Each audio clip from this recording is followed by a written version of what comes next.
It's Monday night. It's 8 o'clock. My name's Off the Cuff Tom. We're talking TV right here on Nerd Initiative. As always, somebody play the intro.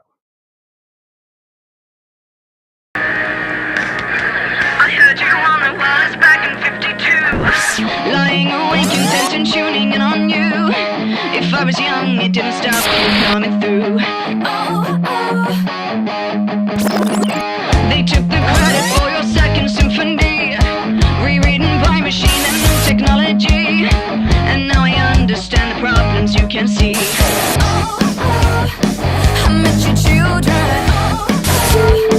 What did you tell them? Video killed the radio star. Oh, video killed the radio star. Oh, pictures came and broke your heart.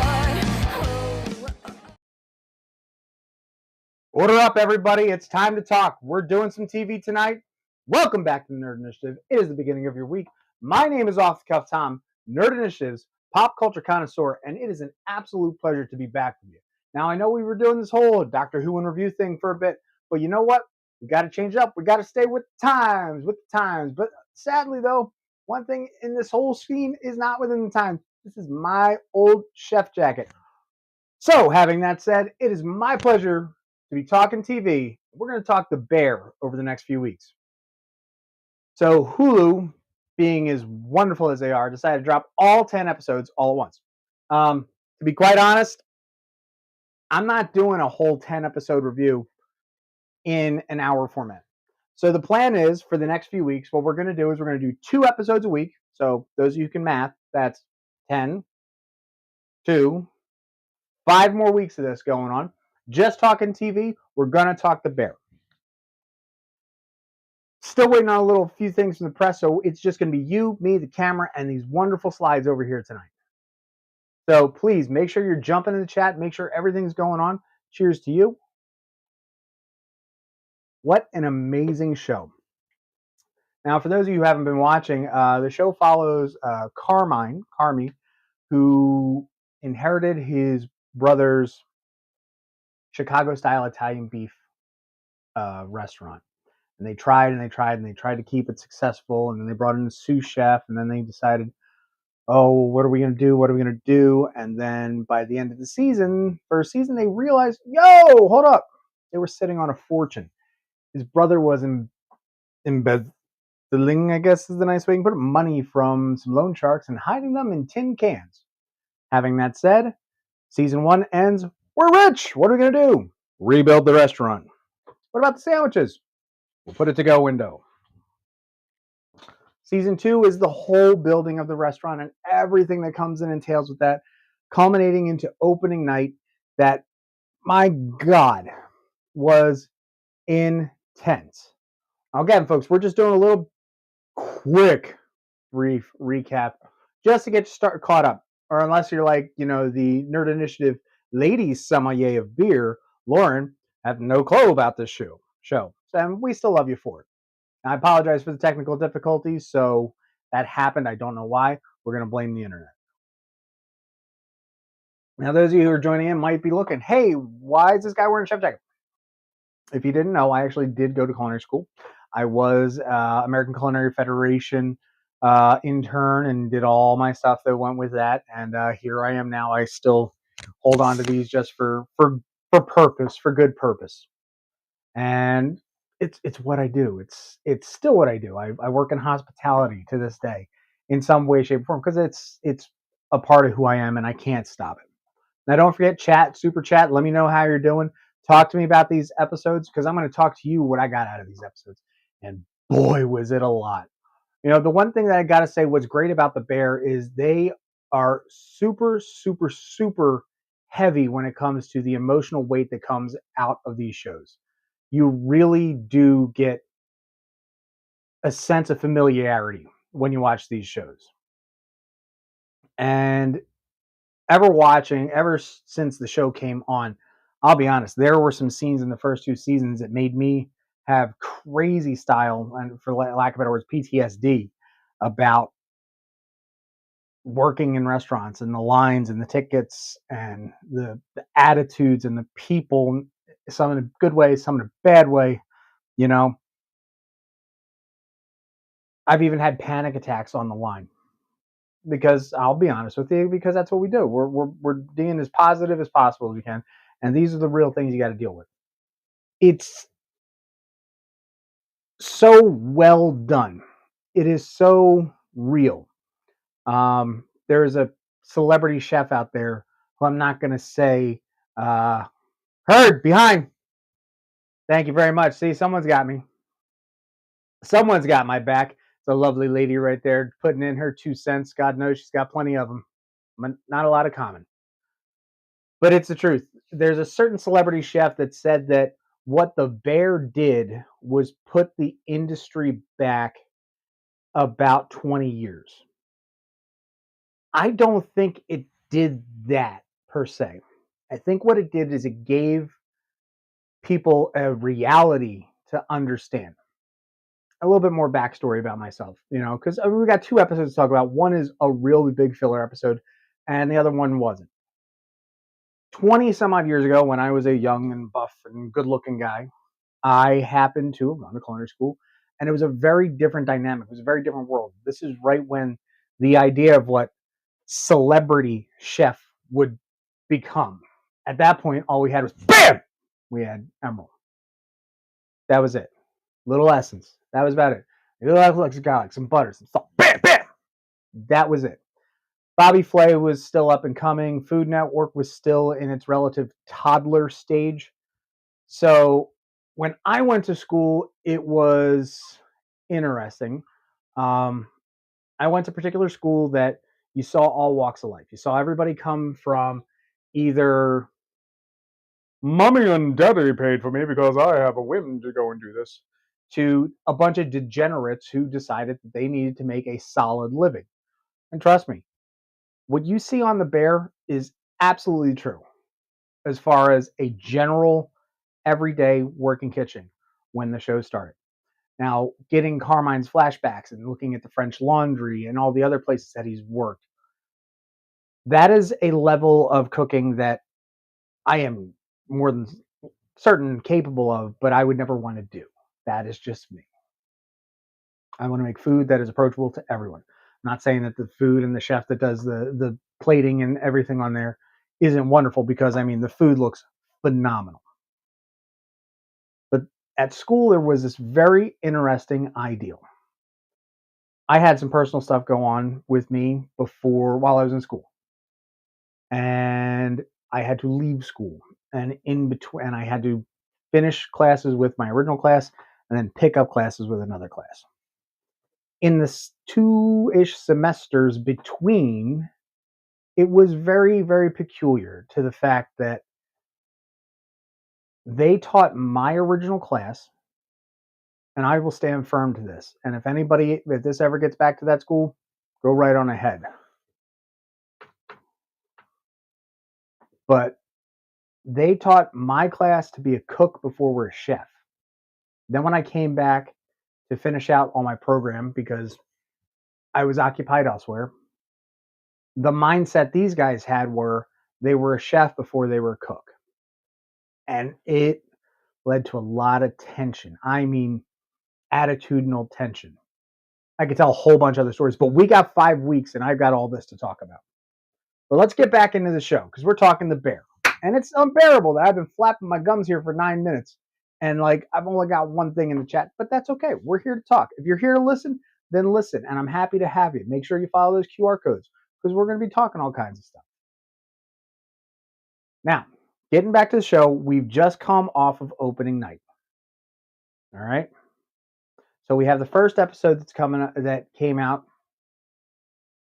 and that would be tomorrow. It's an interesting idea to name. It's a very bold idea. Let's begin with that.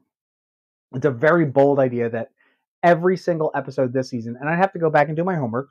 Sorry, I have a job. I got, it's not this anymore. Wow, that's a really bright light.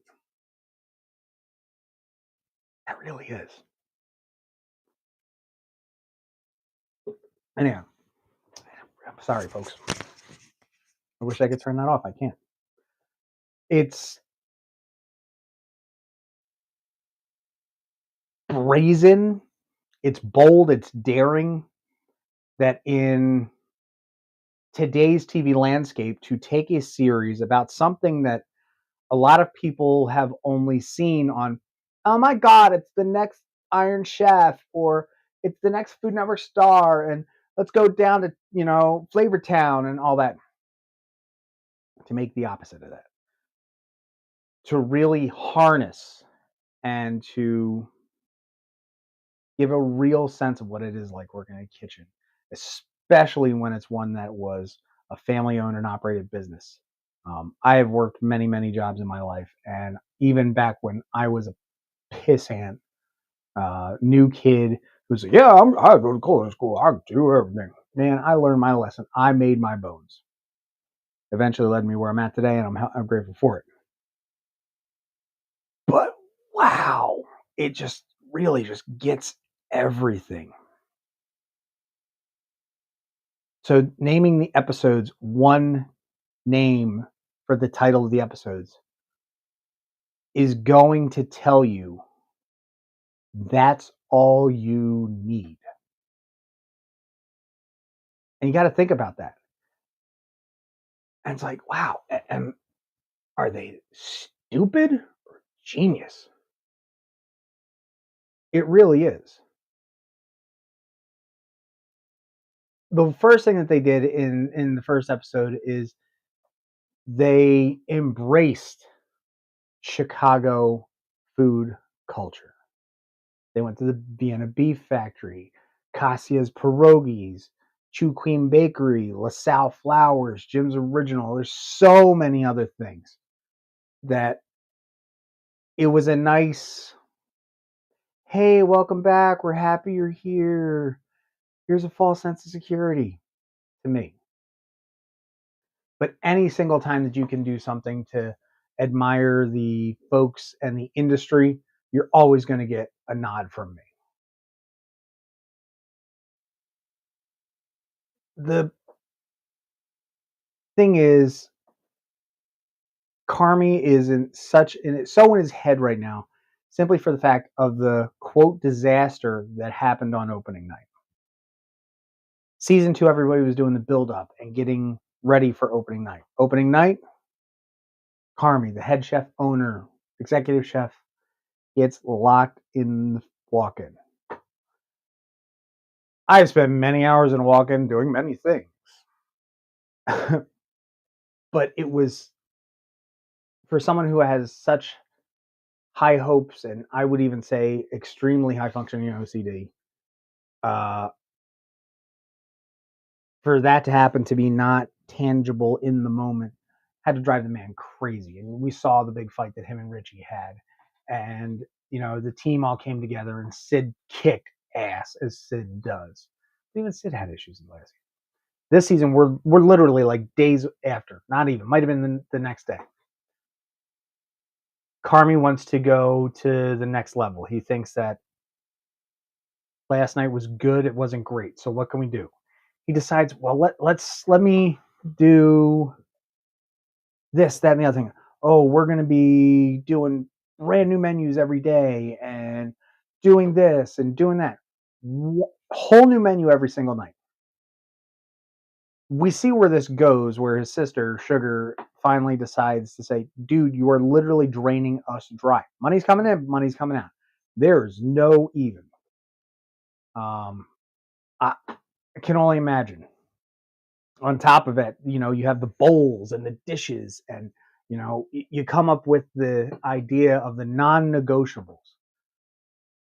I understand non-negotiables. I think that they are a great thing in business as long as they're attainable, and not only are they attainable, they're doable with the team that you have at your disposal.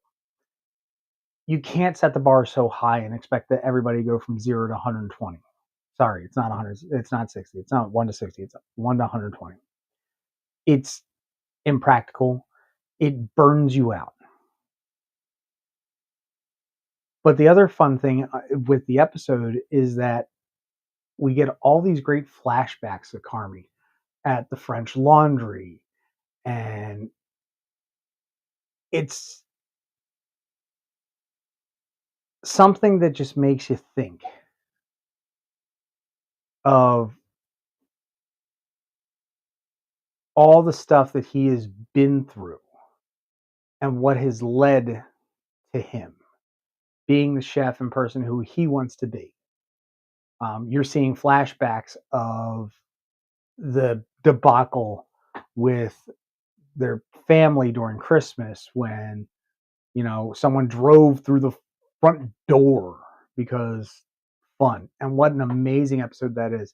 I seriously got to tell you, ladies and gentlemen, you need to watch this show. You need to watch from the beginning. And because Hulu was, genius enough to put it out as all one drop, right? They didn't give you a little amuse bouche. They just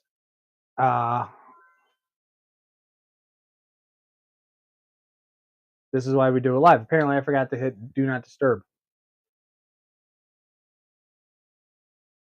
Hi Kyle. Bye Kyle. They dropped it all at once. It was an all you can eat bear buffet. And it was so good. So with the episodes being paced and timed so quick, it's literally a breakneck pace, and you gotta watch them. Watch them in order and just go for it. The problem is, by the time you get to the last one, you are going to be seething, writhing, and just pissed off that one, you can't get a fucking Sharpie that works. That's my one for the next half hour. And two, you can't watch another episode because it is that good. Um, yeah, it's just so darn good. But going back to tomorrow, we're watching the episode and we're seeing all of the uh, flashbacks of his alcoholic mother, Donna, played by, of course, the incomparable Jamie Lee Curtis. We get all these amazing flashbacks of working at the French Laundry and working with his sous chef friend, who eventually, teaches Marcus how to be a pastry chef in season 2.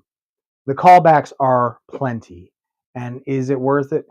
Absolutely worth it. And because of all these things and high standards that he's worked at, he comes up with these non-negotiables. We even have a flashback to when he was working at, oh god, another restaurant, and Joel McHale was playing his sous chef, and just the level that he was so dismissive and beating him down, and you're not good enough, you're not good enough, this is mine, this is, it really, really brings back those senses of when you were in school, for me, when I was in school, or when you're doing your internship and you've got these old pros. It can break you. It really can. Um, it is a very hard industry to be in. And I'm telling you honestly, folks. Why? Because that's what I do. This first episode tomorrow was so great. And it was so well shot and so well done. I mean, to just do a flashback episode that probably only had what, maybe 100, maybe 120, words of dialogue just while doing flashbacks and going through Copenhagen and, Northern California and all the other places that Carmy had made his bones at, to then come back and pretty much remake and scale down the menu, because sometimes less is more when it comes to food. I was of that thought many years ago, and I realized what my food cost would be, and I was like, nope, not happening. It really takes a lot. Also, with everything going on, Sid finally shows up, and Carmy and Sid and Sugar all come to the agreement that Sid is going to be partial owner, um, which is just crazy. So they can both keep each other in check. And there's some great management teams that do that. It's not good cop, bad cop. It's, hey, what do you bring to the table? What do I bring to the table? And how can we balance out to make a better product? And that's just how things work. It's crazy how deep can get in a restaurant, especially with people. You're working on the line, it's 110, 120 degrees, right? You're right next to each other. You've got knives, pans, oil, grease, bad attitudes, hangovers. People are in different states of being, if you catch my drift. And to harness that and to put it on film in the television format, man, is it good. Again, I'm probably just going to keep tangenting back to it. So Carmi wants to make things better for tomorrow and tomorrow and a bunch of tomorrows. What was funny is there's one scene where I believe he was in New York City and he was crashing with a buddy of his, and the buddy was like, "Dude, you stink." Many days during my internship, I was fortunate enough to work within walking distance. I would get done, I'd get off the line, throw my jacket off or my, whatever. And I would just go home and go to bed covered in sweat and grease. Yeah, I used to probably change my sheets more often than I would like to admit. Why? Because it's gross. But again, the tensions run high, you're exhausted, you're taking pride and love and pure adrenaline doing this job. And again, they harness it in TV. One thing I still haven't seen is a tornado potato. I want to still see a tornado potato. What's up, FX? Can you make me a tornado potato for season 4? Give me a tornado potato. Checking for spelling. So we get done with tomorrow, and they've agreed to go to this idea of new fresh menu every single day. And so next episode is next. Because what's the next thing we can do to make ourselves better? So they go down this crazy bear trap of, hey, we're going to do this. We're going to do the menu every single day. We're not going to repeat. And this is literally throwing shit in the fan. Why? Simple. You are taking something that you should, in my opinion, be as consistent and as precise and well trained as possible, and then putting way too many moving parts in it. Food cost is out of hand. I don't even want to think what labor is because they like having they have freaking servers, excuse me, old school, standing in the back at parade freaking rest just to go hands. That's just weird. That boggles me. I'm paying somebody to, if I'm in that position, I'm paying someone to stand there to do what? Run a plate. It's just nuts. Changing the menu every single day. Look, I buy a whole loin, right?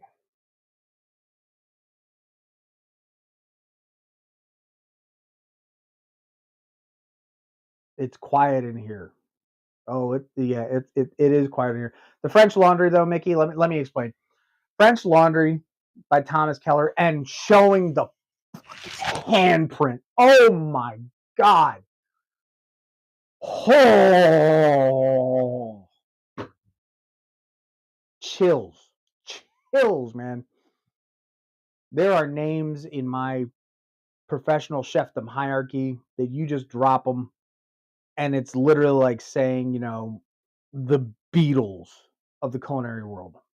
Because I have to go that classic. Thomas Keller absolutely is one of them. And what he was able to do at the French kitchen was like nothing you ever seen, and he just rocked Northern California cuisine like nobody's business. And then all of a sudden, Southern California, it's 1980s. It's the period of, and Spago opens up. Anyway, I could do a whole thing just on food history and just the names in my head. Going on again, servers waiting, waste of money. Sugar and their uncle, who's the financier, are going, "Where's this money? Where's the money? What $3,000 on freaking butter?" Now, don't get me wrong, butter is a main and key ingredient in cooking. I can't justify buying butter for more than whatever it is on the shelf at Walmart now. Maybe every once in a while I might splurge for Kerrygold. Maybe I'll make my own compound butter at home. It's a lot. So imagine what you're doing every single day by, okay, great, I got a whole loin of pork. How many different ways can I make it? The fun thing is eventually you started seeing the same things come back. Bordelaise sauce, the cherry red wine jus, which is great in one sense because they're tried and true. We're never going to go wrong with that. Spicy. They're tried and true go to. But it's one thing that I don't think a lot of civilians or people that aren't cooks or don't really follow the television chefs and whatever trend of gelée and like, thank God we haven't gotten a freaking molecular gastronomy. Sorry, Marcus. You know who I'm talking about. I know what they did in season 1 about some whole plum thing, but anyhow, the whole idea of just precise and right on point is it's mind-boggling to me. And I like the fact that they're knocking out and kicking out some amazing food, but they keep going back to the same things. And this is what I was getting at after I tangented twice. Squirrel. Also, very nice meat. Back to here. Food cost out of control. Menu keeps rotating. I'm sorry, you can only do so many wine and fruit reductions so many times. If somebody can come up with a new one by now, because that was a trend for how many years, go right on ahead, sweetheart. I say this to everybody out there in Cyberland. Make sure that if you're going to learn to cook, learn to cook. Learn technique. Don't learn recipes. If you're learning a recipe to learn a technique on how to do something, cool. But take that idea, take that technique, and then transfer it to something else. You look at some of the great chefs, even going back to the 90s, some of the actual original Iron Chefs, Hiroyuki Sakai, Iron Chef French 2. He took French technique and made Japanese cuisine, or Japanese technique and made French cuisine. Not fusion, it's understanding the concept and relating it to something else. That's what I'm getting at. But still, the constant turnover is just making the tension and the blood boil and the level of exhaustion and frustration. And it comes to a head in shouting matches. It is great. The dynamic between Carmen and his cousin Richie is palpable, and it's still hanging over them since the season 2 finale. Richie is going through his own personal stuff outside of work with his family and divorce, and he doesn't like change. So the idea of changing the menu, changing everything, every freaking day, like that's got to be complete turmoil for Richie. Speaking of which, best fan casting ever, or not fan casting, actual casting. Richie, and I always mess up his name. The actor who's playing Richie is going to be playing the ever-loving blue-eyed Hulk, or never. It's been a long day. The ever-loving blue-eyed thing, the kid from Yancey Street in the upcoming Marvel Fantastic Four movie. And I gotta say, I don't give a shit about the rest of the cast. That's the perfect actor right there for the role. What's great is that the first episode of season 3 got you into the show, got you back to it to understand the mindset. But we haven't talked a lot about the people. We finally catch up that Marcus's mother who passed away while he was on the line on opening night. They did the service, they did the ceremony, and it was short, sweet, to the point. That's all it needed to do. And he thought that it was actually better that she passed away while he was working because she found his her joy in his success, and that's a lot to say. Um, there's so much going on. They're trying to aim for a Michelin star in their first year. Michelin stars are given out to a bunch of places in the world, and I'm not saying that they're easy to get. They are extremely difficult. Remember, there used to be a food stall in Asia that sells a amazing $2 half chicken. They have a Michelin star. Why? Because they're clean, concise, and consistent. Now take those three things and amp it up to 1111. And that is where Carmi's trying to be.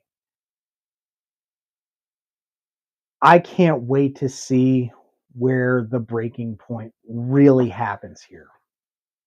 What exactly is it that's going to take for Carmi and Sid and Tina and Ibrahim, who's trying to make the Italian beef sandwiches out the side window because he can't keep up? The dishwashers. Oh my God, the dishwashers. All praise the dishwashers of the world in any restaurant. I have said it before and I will say it again. After I did this, I went into serving, I went into management, I've done all kinds of stuff in the restaurant industry. Like, there hasn't been a job that I don't believe I've done, with the exception of like the high end crap. But that's not me as a person. I couldn't do that. The dishwashers, they showed the dishwashers in their frustration. I will say this before and I will say it again. I'm going to say it right here. This is the part where you make the clip or the story or whatever. Dishwashers in professional restaurants are the most important person in the building. It's not the chef, it is not the server, it's not the handsome bartender, it's not the sexy bartender, it is not the hostess, it is not the fat guy who's sitting at table 12 waiting for his piece of chocolate cake, or the divorcee that's crying over a Chardonnay over sitting at the bar at the end that the hunky bartender just keeps flirting with. It is the dishwasher. The dishwasher is the most important person in the restaurant. Why? Because if you don't have clean dishes, you don't make money because you got nothing to serve on it. So please respect your dishwashers. Just saying. Tangent over. I've only watched 2 episodes. I don't know if I want to keep going through and binge it all and then come back to you guys every week and talk about it. I don't think that's fair to you. So if you want to follow us on social media and let us know what's going on, great, cool. I'm going to avoid it like the plague, especially if we're talking about the bear, only because I want to be fresh as a daisy for you guys. I want to make sure you get the best possible show with everything off the cuff, because that's what I do. I'm off the cuff Tom. And in the meantime, we just want to make sure that you're sticking around, making sure you hit the subscribe, you ding the thing, and then you give us the thumbs up so all of our bosses here at Nerd Initiative know what's going on. I'm halfway through. See? Now, okay. Now, Mickey, are you halfway through the season or are you halfway through catching up to the show? Because I hope I didn't give you too many spoilers. Talk to me. What do you got? This is why we do TV talk, because I want to talk. Now, obviously, we had a little technical error, so this is only getting out as far as so far. Hopefully, everybody will catch it in the recap. Cheers to you.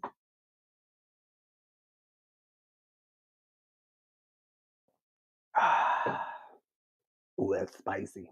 And speaking of Mr. Cell Phone Wallet Keys, big kudos to him. Make sure to leave some likes and comments and CWK in the chat just for Mickey for making that amazing new opening sequence.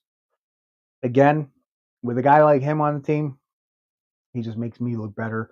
But he is the real 10. He's the dishwasher, man. Respect the dishwasher. Don't tell his wife that. Okay? Or else he's going to be stuck in the kitchen. Just saying. So Mickey is halfway through the season. I don't think I'm going to watch the season in entirety. I think with my integrity, I'm going to give you 2 episodes each week, fresh off, so you guys can get the real and raw emotion. Hopefully by then I'll also have my little extra things going on. Still waiting on my press kit because it got released early. Oh, Mickey does all right when it comes to the dishes. Yeah, he does all right enough that he can get out of them. The Bear's back. The Bear gives me such nostalgic feelings for the industry that I'm not necessarily in per se anymore, but it evokes a feeling that makes me. I don't want to go back in the kitchen. I'm too old for shit. That makes me reminisce and wax nostalgic on the times and the places and the restaurant stories and the shenanigans we got into. So make sure you're coming back next week because when you subscribe and hit the thing, ding the thing, you'll get notified when I go live. When Tuesday, when we're doing tap, because trust me, it's going to be a good episode. Wednesday, we've got, the road to Deadpool. Thursday, dropping it from the top rope, Wrestling Night Live. Friday, what the heck do we got Friday? We got so many things. Roll the ticker. We need to roll the ticker. We got fandoms. I knew there was something there. There's the ticker. Row. So make sure you're staying on everything with Nerd Initiative. That's our job. We're here to be part of your pop culture community for your pop culture positivity. Again, just a reminder, hit the subscribe, ring the bell for notifications, and then come back and tap that big old thumbs up. If you're looking for me, you can find me right here on Nerd Initiative. You can make sure that you subscribe here to the Nerd Initiative YouTube. Hit that QR code. If you need to see what's going on every single Tuesday night, you'll see me back again tomorrow night here for Turn a Page with me and Ken. We're going to be talking about all things comic books that you need to know. It's the internet's greatest comic book club. Say that 3 times fast. And then you'll come back on. We got the Road to Deadpool going on, and then dropping in from the top rope every single Thursday night is Wrestling Night Live. There we go. I've been kind of mellow and low key and just kind of in the episodes right now, just going, cool story, bro. Now get me a sandwich. All the stuff is going on here on Nerd Initiative, but what's going off Nerd Initiative? It's con season. And I tell you, first and foremost, wear your con on your sleeve. Sorry, I won't mess up my jacket. But wear your con on your sleeve. Make sure you get the Nerd Initiative merchandise because we want to see our people out there, out and about. Do it. I like it. I want to see you. I want to meet you. In the meantime, again, if you want to follow me personally, you can just go right on here to follow me, Off the Cuff Tom, Nerd Initiative Pop Culture Connoisseur. It's a great pleasure to share all this stuff with you. And obviously, we're going to be getting out of here shortly. It's a short episode because, the Bear is just so intense and they throw so much at you. You turn it on, and next thing you know, it's over. The episodes go so fast, and I can't say how much I absolutely adore this show, how well it's timed, how well it's paced, how it is filmed, how it is raw but scripted. Um, it's just a lot, And the fun thing, if you guys don't know, Maddie Madison, who plays the resident, um, Richie's right hand guy, is not allowed to go out of the kitchen to serve guests and whatnot because he's extremely awkward. In real life, Maddie Madison is an acclaimed chef. So to see him standing in the background is hilarious. You can actually find pictures of him and the actor who plays. I blanked for a second. Who plays Carmi? Why I'm not remembering the dude's name right now. Practicing. So the actor is getting knife skills from the guy who can't hold a knife in the show. which I think is absolutely hilarious. I do want that soup de mirepoix because I want to know what the broth is. What do you make a pink broth out of? Mirepoix is beautiful by itself. It's onions, carrots, and celery in the 2 to 1 ratio. But what are you putting on top of it that's pink that makes you go, that's amazing? And cheers again to the folks who are doing all the fine knife work and the making the sauces, the food and culinary team for camera. Kudos to you guys because I don't know if I could do that anymore. I probably could. Maybe should I start throwing some pictures up on Instagram? Maybe make a dish the day before when I actually have time to cook in my kitchen at home. I don't know. Think about it. Aside from that, ladies and gentlemen, it's always been a pleasure chatting with you here on TV Talk. We're changing pace here. We're talking the Bear. We're not talking anymore Doctor Who for a while, not until the show comes back. But we also want to know, what do you want to watch next? What do you want to talk about? Make sure to leave your comments down below. Catch us in the replay. Let us know there too. In the meantime, as I used to say when I tried being a video